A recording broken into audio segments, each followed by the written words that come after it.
Call Allah, Yahweh, Bahashem, Yahweh Shai, Bahashem Rakakwadash. Double honors to the apostles and elders of Great Millstone. This lesson is entitled, Woe is me, who will deliver me in those days? This is 2nd Ezra chapter 16, verse 17. And read again, it says, woe is me, who will deliver me in those days? And this was a question that Ezra was asking the angel when he came and spoke to him.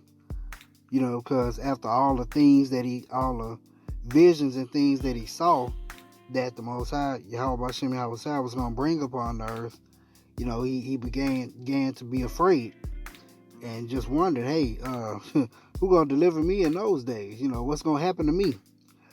And it was a good question. So I'm gonna answer that question in this lesson. Let's see. I'm gonna start with Matthew the 24th chapter, verse 14. I think it's 14.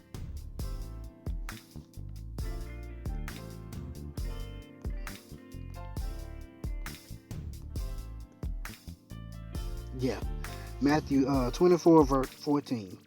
It says, and this gospel of the kingdom shall be preached in all the world for a witness unto all nations, and then shall the end come. So this gospel has to be preached all over the world. And let's see what that word world is there. That word is a Greek word oikoumene, meaning the inhabitant of the earth. Let's see, the portion of the earth inhabited by the Greeks in distinction from the lands of the barbarians, Roman Empire, all subjects of the empire, the whole inhabited earth, the world, the inhabitant of the earth, men. Is right. That's this the Greek word oikoumene. That word means the whole planet Earth.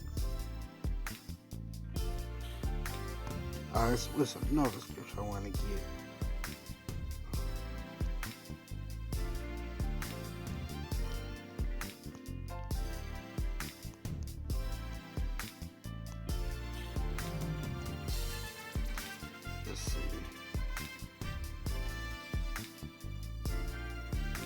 Yep. This is Matthew 24 and 13. But he that endureth unto the end, the same shall be saved. So when you ask the question, who shall deliver me in those days? First, you gotta endure until the end.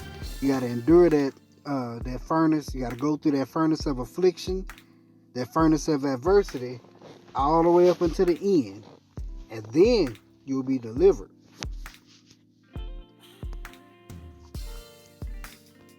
All right, let's go to Job chapter 5, verse 19. This is going to show you about the deliverance and how you be delivered in things in these verses. Job 5, starting at verse 19, it says, he shall deliver thee in 6 troubles, yea, in 7 there shall no evil touch thee. In famine he shall redeem thee from death, and in war from the power of the sword. Like I say, in famine he'll redeem thee from death, and in war from the power of the sword. You got to trust in Yahweh Hashem Yahweh Shai, and he'll protect you from death, of famine, and protect you from the sword in war. Verse 21. Thou shalt be hid from the scourge of the tongue, neither shalt thou be afraid of destruction when it cometh. At destruction and famine thou shalt laugh, neither shalt thou be afraid of the beasts of the earth. Right, so when these things, these famines and pestilence and plagues and all these things, when you trust in Yahweh Hashem Yahweh Shai, it doesn't matter, because you know what the end result is. Whether you go out on this side, you're going to be first on that chariot, and if you make it in there, or if you continue on, it's a win-win situation. You can't lose. You know, when you trust in Yahweh Hashem Yahweh Shai, you cannot lose.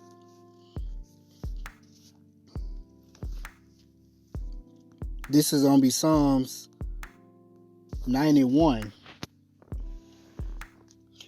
I'm going to start at verse 1. He that dwelleth in the secret place of the Most High shall abide under the shadow of the Almighty.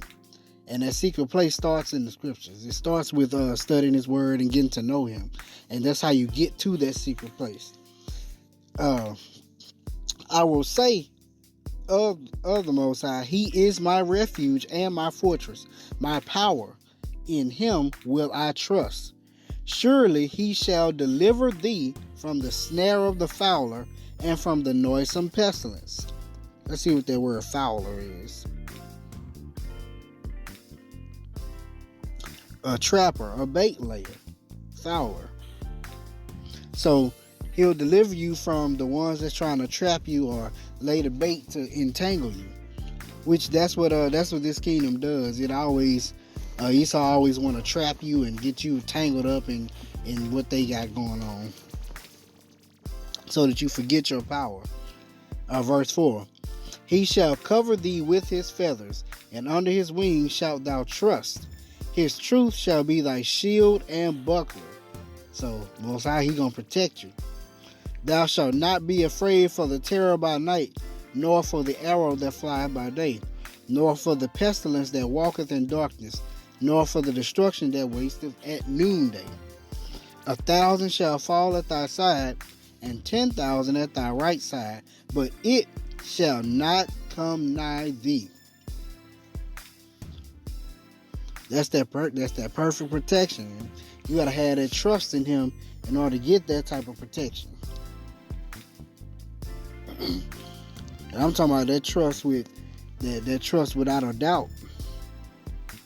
This is Psalms 27, starting at verse 4. One thing have I desired of the Most High, that I will seek after, that I may dwell in the house of the Most High all the days of my life, to behold the beauty of the Most High, and to inquire in His temple. For in the time of trouble He shall hide me in His pavilion. In the secret of His tabernacle shall He hide me. He shall set me upon a rock.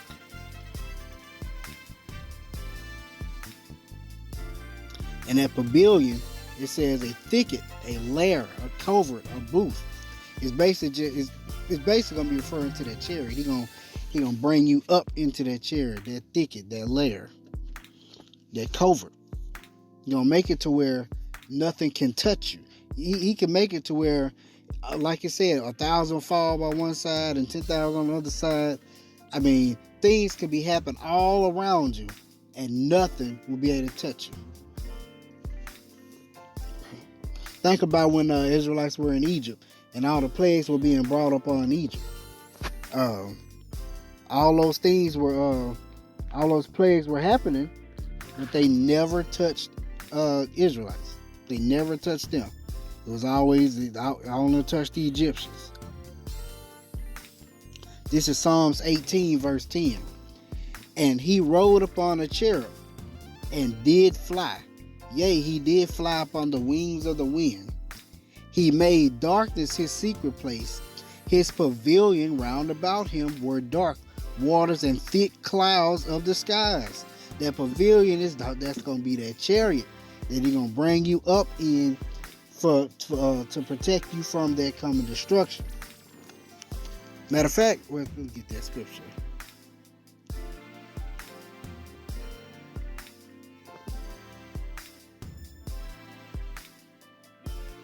Let's see.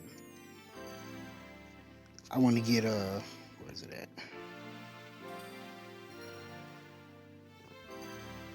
Show you that chariot that He gonna come in. 2nd Ezra chapter 13.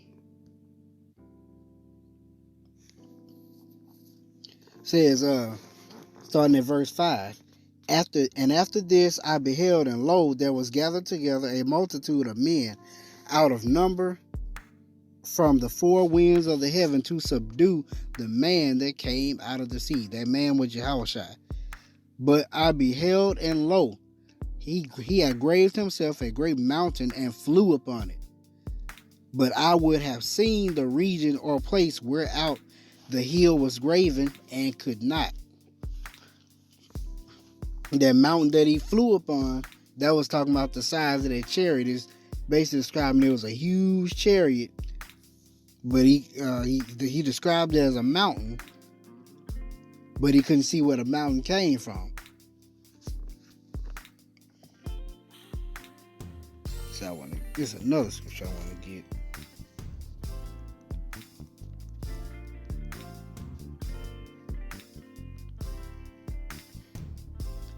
Let's see.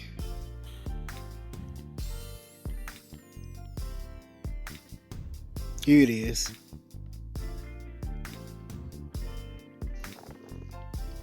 In that pavilion, in that chariot where you talking about where you want to hide you. Is Isaiah 26:20.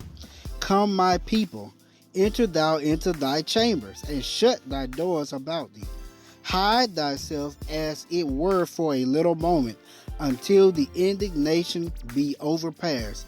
For behold, the Lord cometh out of his place to punish the inhabitants of the earth for their iniquity. The earth also shall disclose her blood, and shall no more cover her slain. Right? Come into the chambers, that's going to be that chariot, to hide yourself from the indignation, from him going to destroy there.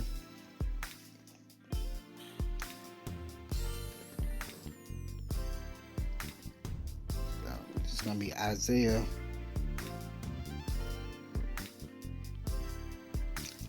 59 verse 19. It says, so shall they fear the name of Yahweh, of the Most High, from the west, and his glory from the rising of the sun. When the enemy shall come in like a flood, the Spirit of the Most High shall lift up a standard against him. And what is that standard? The standard is to flee, to escape, to take flight, to depart, to drive back, to cause to disappear, to hide. So the standard is basically meaning a way of escape, a way to flee, a way to avoid that, a sort of protection. That's what that is. So when you come into those situations, you have that faith, and the Most High will lift up a standard for you. This is Isaiah 65, starting at verse 13. Therefore, thus saith the Most High Power, behold, my servant shall eat, but ye shall be hungry. Behold, my servant shall drink, but ye shall be thirsty. Behold, my servant shall rejoice, but ye shall be ashamed. Behold, my servant shall sing for joy of heart, but ye shall cry for sorrow of heart, and shall howl for the vexation of spirit. And ye shall leave your name for a curse unto my chosen, for the Most High Power shall slay thee, and call his servants by another name. Right? You come to serve the Lord, you come to serve Yahweh B'Shem Yahushua, prepare your soul for temptation, but in the midst of that, you gonna eat. You not gonna go hungry. You gonna drink. You not gonna be thirsty. You gonna rejoice while everyone else is ashamed. While everybody else crying, talking about coronavirus, this shit is real. Everybody thinking that shit, you gonna be like, oh, we know it's real, but we know it's coming from Yahweh B'Shem Yahushua. We know who's the author of it, who's the writer of all this. We know who's in total control. That's why we don't worry. That's why at this point we need to serve him as much as we can, as best as we can, go as hard as we can. And reason being, because check this out. Got another one. Let's see. This is going to be Psalms 33, starting at verse 20. Our soul waiteth for the Most High. He is our help and our shield. For our heart shall rejoice in him, because we have trusted in his holy name. Let thy mercy, O Most High, be upon us, according as we hope in thee. But it says, our soul waiteth for the Lord. He is our help and our shield. No one else. No amount of businesses you can establish, no amount of businesses you can start up, no amount of black, as they say, so-called black banks, no amount of circulating the black dollar amongst the community, all that bullshit there ain't gonna help you. Most High, Yahweh Ba'ashem Yahushua is your only help. Get that through your head, Jake. That's your only help. When you realize that, then you'll be well off. This is gonna be Isaiah chapter 41, starting at verse 11. Behold, all they that were incensed against thee shall be ashamed and confounded. They shall be as nothing, and they that strive with thee shall perish.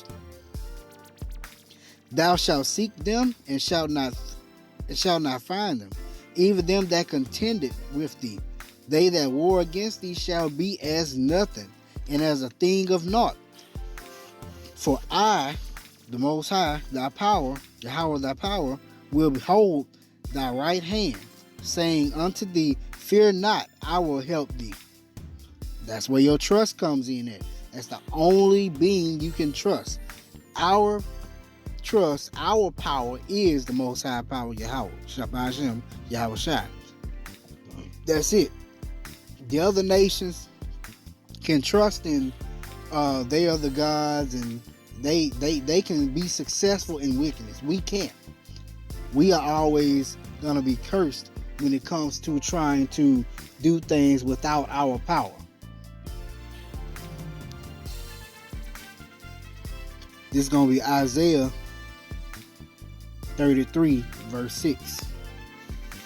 And wisdom and knowledge shall be the stability of thy times, and strength of salvation.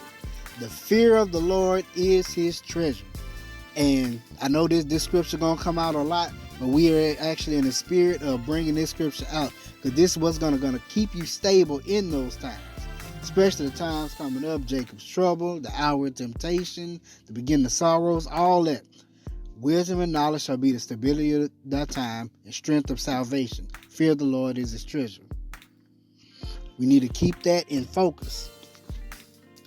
But I wanna bring it on, wrap it on up with who is. Ezra said, "Woe is me, who will deliver me in those days?" I'm gonna let you know who will deliver you in those days. This is Matthew 1:21. And she shall bring forth a son, and thou shalt call his name Yahushua, for he shall save his people from their sins. Yahushua means Yahweh. He is Shai, the deliverer, or the one that saves. Yahushua is the deliverer. He is the deliverer. So woe is me, who will deliver me in those days? Yahushua. Yahushua is the one who will deliver you in those days. With that, shalom.